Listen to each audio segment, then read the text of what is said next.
Hello, community partners. Hopefully you can all hear me. I've moved the phone microphone a little bit closer to me, so that should remedy any of the low volume issues you are having. Moving it even closer, snuggling up to the phone. So today we are talking about who to put on an application. This is your every other week Monday webinar. And this one may sound simple, but hopefully you're all logging on because you know things are not always as simple as they seem. So hopefully you will learn something today, and if not, at least you will know what other people are having some struggles with, and you can keep an eye out for your colleagues and make sure that we're all doing this right.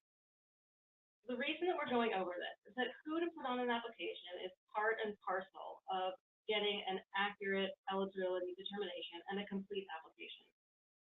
And that list of who to put on an application is on a paper application, and it is also in the applicant portal. But I think it is often overlooked. And I say this because I have observed community partners helping a family, and I have seen people get missed. So one example that I really am thinking of right now is when a mom and her 2 kids came into an office, and she said, "Hi, I'd like to apply for health coverage for myself and the kids." And the community partner went through the entire application, and at the end, we realized that there was another child at home who already had coverage from an outside of the household parent, and should have been on that application. Mom didn't think to mention that other child because the other child already had coverage, and so they were missed, and we had to go clean it up. And of course, it can be fixed, but it takes a lot of extra time on your part, and it's best to do it right from the start. So what I'm going to do is I'm going to literally read this, which I hope you don't all roll your eyes to. But the reason I'm going to read it is because I want to make sure that we really get it straight, and then I'm going to quiz you on who to include on various applications. So this is who you put on an application. It's not necessarily the tax filing group, right? And it says that we need you to tell us about yourself and everyone else in your household. Your household includes the people below if they are living with you. So if they're living with you being the operative word there. So you, of course, your legal spouse if they are living with you, your children if they are living with you. Children in this case are defined as individuals who are your children and who are 18 years or younger. But you should also include children you claim as a dependent on your taxes regardless of their age. Your live-in partner should go on your application only if you have a child together. And in addition to all of that, you should also include anyone else that you include on your federal income tax return, even if they don't live with you. What that means is that anybody else that's not in that list should fill out their own separate application because we need a signature from them because they're probably in their own household. So with all of that said, we're going to go through a couple little scenarios here. So let's say we have a couple living together. They're not married, but they have a biological child. Is that one application or 2 applications? So this is where I'm going to ask you to type into your questions box your answer. There are about 30 some odd of us on this webinar, so I'm hoping we get 32 answers. 1 application or 2 applications? And Jessica is here to help me look at the question. Do you see things popping up?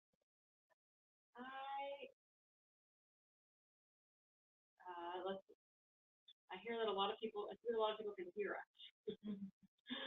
Some people are saying 1 application, some people are saying 2. Those of you who said 1 application are correct. So if we go back, we can see that you should include your live-in partner if you have a child together, even if you're not married. So in this case, you have a couple living together, they're not married, but they have a biological child with them. So that was the easy one for most of you. You're correct, 1 application.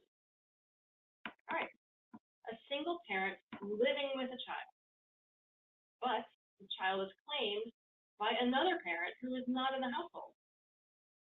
Child only needs coverage. Okay? Who should be on the child's application and which parent should apply for the child? So let's start with the first question. Who should be on the child's application? The child is on this application along with whom? Right, you can add add household members, right? So everybody please type into your question box that answers the first question, which is who should be on the child's application? Let's see how we're doing on these answers. The parent that claims the child, mother and child. Yes, mother and child, correct. Parent, child, and other parent. Let's take a look back at the list of who goes on the application. Okay. In this case, we need you, meaning the applicant, to tell us about yourself and everyone else in your household. Your household includes the people below if they are living with you. You, your legal spouse, if they're living with you, which in this case they weren't, your children, and your live-in partner. Anybody else goes on their own application. So in that case, I hope it becomes clear that just the mom and the child would be on this application. Now comes the next question, which is related, which is, which parent should apply for the child? The child that, which parent should apply for the child, and how do you figure that out? It's a little more complicated. And there's some answers in here that I haven't quite given you yet, but let's see if you can get it by typing in. Take a stab at it. And I'm going to answer a question here. Somebody said, is the mom claiming the child? Does it matter? No. If a mom is living with a child, it doesn't matter if the mom is claiming the child, if the parent is living with the child. It doesn't matter if that parent is claiming the child or not. By living together, what we mean is at least 50% of the time. So the child should be on the same application as whichever parents they live with at least 50% of the time. And if they're 50-50, then the family just has to make a choice there, because you can't have a child on two people's households. So which parent should apply for the child? The parent that has the child at least 50% of the time. And they would be on the application together, regardless of tax filing status. So in this case, you could have the mom and the child living together 75% of the time, but the dad claims the child. The mom and the child would still be on the same application. Are there any questions about that that we can answer? Jessica, can you check out the questions for us? Let's see here. If two spouses don't live together, but they file taxes together and the husband supports the wife, would you add the husband to the wife's application? Aha. Can we table that one for a minute and go through these scenarios and see? Okay. So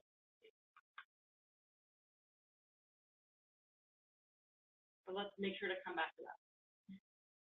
Next scenario, a married couple, there's a married couple. They have their 62-year-old aunt who lives in the house. They pay for all of her expenses. They pay for her health care. And all three of them want coverage. It is a married, yes. Whose application should the aunt be on if the aunt wants coverage? Everybody type answers into your question box. And let's see what you come up with. Okay. And hopefully, the aunt should be on her own application. Excellent. Thank you. Unless she is a dependent. That's right. So now that's a great question. Does the married couple claim the aunt on their taxes? If they do, then whose application should the aunt be on? Great. Her own, unless she is a tax dependent. So you're right. If she's a tax dependent, she would go on the same application as the married couple. Okay. We have a few more questions from that last scenario. The one beforehand? Yeah. Great. Let's do it. We have, so dad can claim the child even though he doesn't have child more than 50% of the time. I don't know about tax filing rules. Okay, I don't know if the dad can claim the child if the child lives with the dad less than 50%. That's not my realm of expertise. What I can tell you is that if a child is living with a parent 50% or more, or 51% or more, then they should be on that parent's application, regardless of whether or not that parent claims them. And do we need the information from the parent claiming the child? In that case, the application will ask, is this child claimed by somebody else? And if the answer is yes, then it will not ask for the income of that other parent. child's determination will be based on the child's household, which in that case really is the mom and the child. So the child will be in a household of two, which will be the child and the mom. Now the dad, claiming that child, when he goes to apply on his own, and he claims the child is outside of his house, that child will be in his household. So that child, it gets a little complicated there, but hopefully that makes sense. Are there more questions about this scenario of the single parent living with a child? Some concern over whether a child will end up on cases. The child's coverage would not end up on two cases, because in the other cases, I would say I'm applying for myself, and yes, I claim somebody as a dependent, and no, they're not applying for coverage. So it takes a certain amount of coordination. It can, and sometimes that's what the OHP outreach team is for. They can help sort that out, especially when a child is moving between those households. The dad could claim the child, could apply for the child, but because the dad isn't living with the child, then the child will have to take into account the mom's income in order to determine their combined household income. So in order to make it simple and easy, if you follow the guidance of the who to include on the application, you'll end up with the correct determination. And then a tangential question about if the social security number is needed. And we only require social security numbers of people who have them and who are applying for coverage. So I hope that right. And I'm going to say that again because I'm closer to the speaker. We only require social security numbers of people who have them and are applying for coverage. If somebody is not applying for coverage, we don't need their social. Okay, next. There's a family of four, and they claim grandpa on their taxes. Grandpa lives in Burma. The family wants coverage. Grandpa does not need coverage. Who do we put on the application? And how do we handle grandpa's address? So let's start with who to put on an application. You can type your answers into the question box. That would be great so we can see that you're all with us. People are a lot more about the first scenario. Grandpa should still be listed, but answer no to wanting coverage. That's correct. Somebody said all four household numbers, but actually on that application needs to be not only all four household numbers, but everybody who that household claims on their taxes. So that would be all including grandpa. Grandpa would be on that application, but a lot of you are correct. You would say that he is not applying for coverage. And now, the next question there is, what would you do about grandpa's address? Especially if you're applying in the one system. So if you can all type your answers into the questions box so we can see that you're following us. Let's see. We do have a different thing. I'm glad we're asking this question. So in this case, because grandpa is not applying for coverage, and because the one system does not accommodate international addresses, you would just put his address as the same as the primary applicant. It would be the same as the family of four. And I think that, yeah, so that will not impact his eligibility because he doesn't need to be eligible because he's not applying for coverage. So it is a little bit of a workaround to how to work with a system that doesn't accommodate international addresses. Were there any questions about that, Jessica, that you can find in this long list of answers? Mostly. Okay, great. Let's move on. Oh, and then clicking the box that says you're adding him because he is claiming taxes. That's right. We are adding him because he is claimed on their taxes. That is precisely correct. And it would be the same if that family was claiming a child who was off at college and they were still claiming them on their taxes, even though the child was older and not living at home anymore. Because, if you recall, we go back to the beginning, you should include anyone else that you include on your federal income tax return, even if they do not live with you. It's that last, you guys can call me my cursor here, but it's that last little sentence under the final bullet. All right. And lastly, there's a child of age 14 living with their aunt. The aunt pays for all of the expenses of the child. The aunt and the child both want coverage. Oh, how to handle grandpa's address. That's a typo who to put on the application, and I think really the question there should be whose income will be counted for the child's eligibility determination. So if you can all type your answers to the first one into the questions box, that would be great.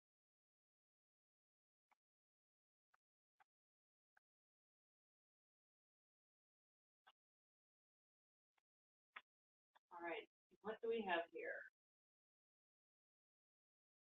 Who do you put on an application? Who do you put on this application? What are people saying? Pretty consistently that both. Yes. Now this is a little bit contrary to what we talked about before, right? So why is it both? The reason it's both is because even though the child, well, let me ask the second question before we go to that. Whose income will be counted in the child's eligibility determination, meaning who is in the child's household, their eligibility determination group household.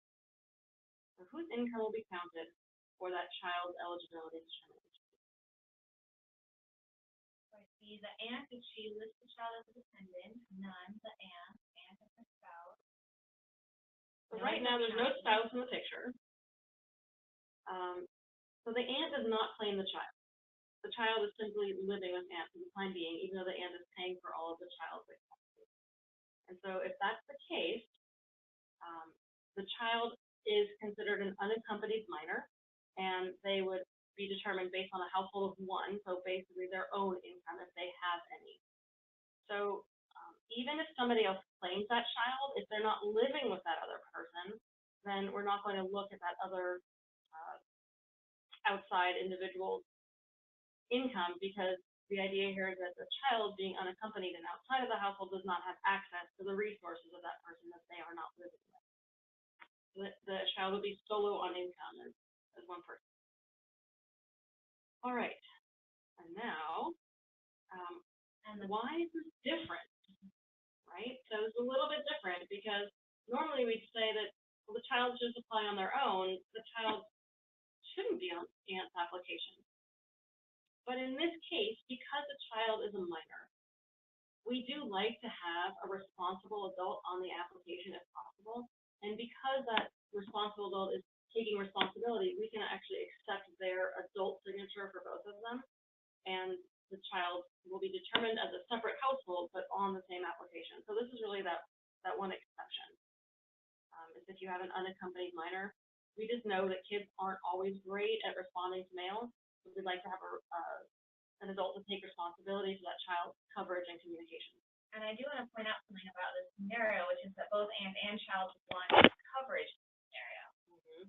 So people who are asking about whether to include income, regardless of how the income is sorted out when the eligibility discrimination happens, we would need both income for both the aunt and the child.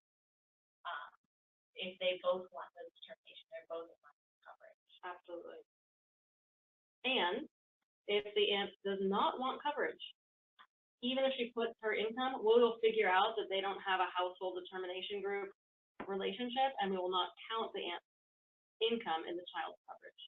So if the aunt's on the application, it's going to naturally ask for her income, and that's okay. With the relationship questions, we will sort out the fact that we should not include her income in the child's eligibility determination. All right, should we take any questions about that? Question, will they have separate case numbers? Oh, that's a fabulous question. I don't have an answer to that, do you? I don't. I don't know. I'll have to look into that. Thank you. If the aunt counts her as a tax dependent, should we include the aunt's income? I think we answered that. Yeah. And generally speaking, we want to avoid putting children on their own application if there are any adults, whether they have a relationship, like a formal family relationship or not. If there is a responsible adult who can help them navigate this system, we want them as that primary applicant if possible. Thank you. Shouldn't the aunt just be listed as an authorized rep rather than be on the application? I suppose you could handle it that way as well. We've really been advised from our processing center team that they like to have an adult on the application.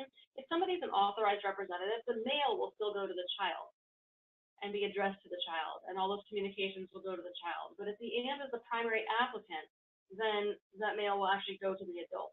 So that's the preference because of adults tending to have more responsiveness and responsibility than kids, which is not always the case, and we understand that. So, each situation can be a little bit different, but that's general guidance.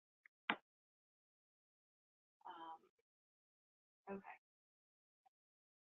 And we had a scenario in the very beginning, Jessica, that I think we may have partially covered. Oh yes, there were more questions. There were more potential scenarios. So I really would invite people now to type in your possible scenario, and we will help you figure it out. So for whoever typed their scenario in the beginning, if you can repaste it into the questions, because we have a lot of responses to sort through right now, that would be helpful. We do have one more question about this scenario, which is because the case requires sorting out, does that mean that we would not get an immediate determination? I think it would be subject to the same, I'm not sure the term is. Automated and manual process. Yeah, it's the same automated manual process. So if the aunt gets an RFI for income, that income will have to be, that pen will have to be cleared. And the reality is I haven't helped somebody in this situation, so I haven't seen how it really plays out. I don't think it will need any extra sorting. That's my gut sense, but I don't know what's really happening on the ground. Of course, that is why you have your special team you can access through your client advocacy guide. But I don't think you would necessarily need it on this for this scenario. That's what I would hope. Okay. Two that are fairly similar. Okay. The first one is married couple separated in October of last year. They filed taxes together. Is the total household income what is the total household income that would determine eligibility? So if they were separated in October 2017, we're now in 2018, and this is the tax year, the tax filing status year that we care about. So we would go based on their current situation, not last year's situation. Although it does ask you on the application what was last year's tax filing status, and that is some leftover from the Kentucky system that actually does not impact our eligibility. So in that case, the best way that the processing center and policy has advised us for community partners to proceed is to mark that last year's and this year's tax filing statuses are the same, and mark what is true now, because that is how we determine eligibility. So however they file taxes now is how you would enter that application.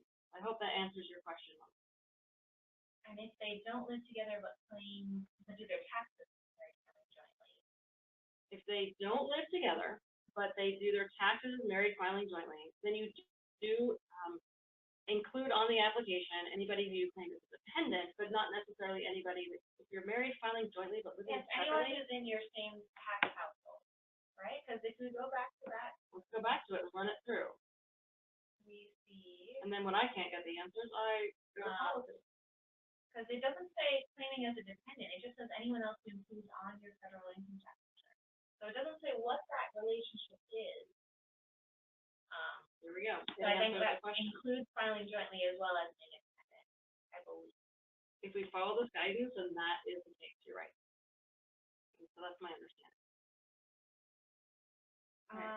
Let's see, how about a married couple? The wife is 62, the husband is 65. Does count for her? He is not applying.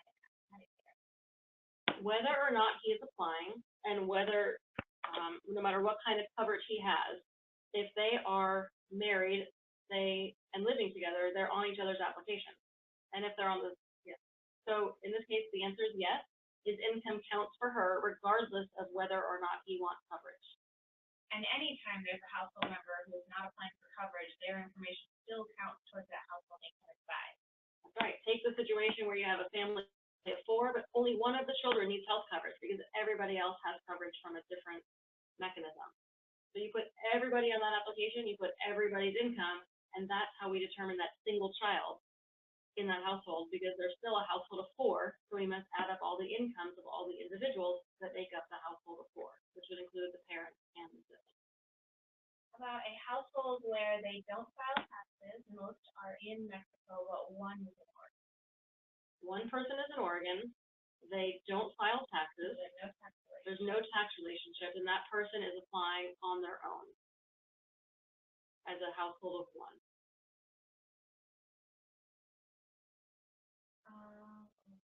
How is the household size counted for a mother who has 2 children on her application that are trained by a parent outside of the household? Mother and children are requesting benefits. Is the mother considered a household of one? How is the household size counted? I have to read it again. For a mother who has 2 children on her application, but they're claimed by a parent outside of the household. The mom, if they're living together at least 50% of the time, more than 50% of the time, then the mom and the children are all on the same application regardless of who is requesting benefits. And the mother is, because she's living with her children, she is part of their household and they are part of her household. Is that true? I'd have to go back to that level of granularity isn't included. That's true. In the application. What that is that's a question of what is an eligibility determination group? Whose income do we count and whose eligibility determination? And that's not what this webinar is about. This webinar is about who to put on the application. So in this case, I'll answer the question through that lens, which is that the mom and the kids go on the same application, and the algorithm figures out who's a household of what, and therefore whose income should be counted. And I always have to go back to my household flow chart, so I can't answer that off the cuff right now. But the important part for you is that the proper people are on the application, so the system can make the proper determination. How young can a client be until we will apply on their phone? So how young can a client be? There is no lower age limit for an unaccompanied youth. And yet there is recognition that kids, as they get younger and younger, are less and less able to open mail and respond to things like requests for information. So that is why we like to have an adult on that application as the primary applicant, even if they're not related and there's no financial relationship between them. We have one more, which is a family of a mom and her partner. She claims her children, but the partner also claims the children. I think. Are these all the same children? A family of mom and her partner. I wasn't aware that they could both claim the children if they're not married. So that's outside of my scope of knowledge. And they should probably talk to tax. But I would go back to who to put on the application, right?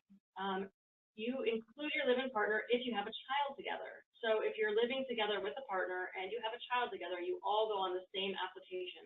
And again, whose income counts towards whose eligibility equation is a different webinar. But right now, you would put all of them on the same application if they're all living together. Right? We're just about at time. We are. So I think what I'll do is, if this has brought up more questions for you, I encourage you to reach out to your regional outreach coordinator. Hopefully you know who they are. But if for some reason you don't, we have this general email box, which is community.outreach@dhsoha.state.or.us. That's the community partner outreach team here at DHS. And I encourage you to reach out to your ROC or that general email to get connected for any further questions. So thank you for joining us today. Thank you for all of the scenarios that you shouted out. Those were really helpful, and have a wonderful Monday.